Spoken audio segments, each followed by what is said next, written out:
Bung, PKI pernah membakar hidup-hidup para kiai dan santri di Ngawi.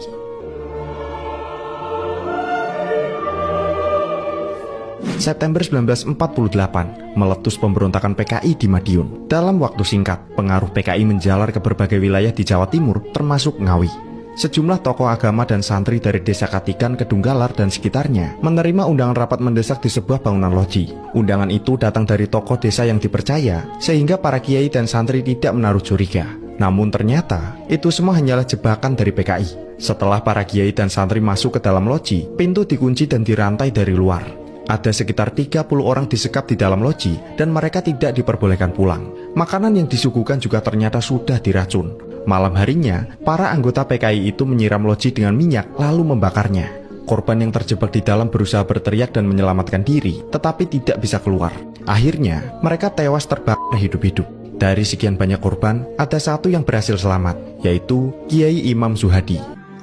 Berawal dari 3 lelaki bersaudara ini, yaitu Wijiatno, Mulyono Irlambang, dan Heru Purnomo. Mulyono Irlambang memiliki seorang putra bernama Hari Mulyono.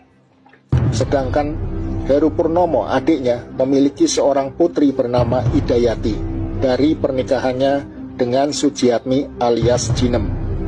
Karena kecintaan terhadap saudara sepupunya, maka Hari Mulyono menikahi adik sepupunya Idayati. Inilah pasangan Heru Purnomo dengan Jinem. Saat Jinem ditinggal oleh suaminya Heru Purnomo, dikarenakan harus menjalani hukuman di Nusa Kambangan terkait peristiwa G30S PKI, Jinem dinikahi oleh kakak iparnya, seorang jejaka lapuk bernama Wijiatno, yang merupakan sopir pribadi tokoh PKI Aidit. Kedekatan Wijiatno dengan Aidit membuat Wijiatno dipercaya menjaga agen dari Cina yang sekaligus lady escortnya bernama Yip Maiwa. Pada suatu ketika, Yip Maiwa menjalin hubungan terlarang dengan Mulyono Irlambang.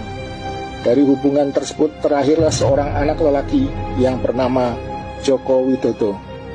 Karena kondisi politik yang tidak menentu saat itu, maka Yip Maiwa sebagai agen dari Partai Komunis Cina harus meninggalkan Indonesia setelah berjasa menyerahkan Aidit kepada rezim Soeharto.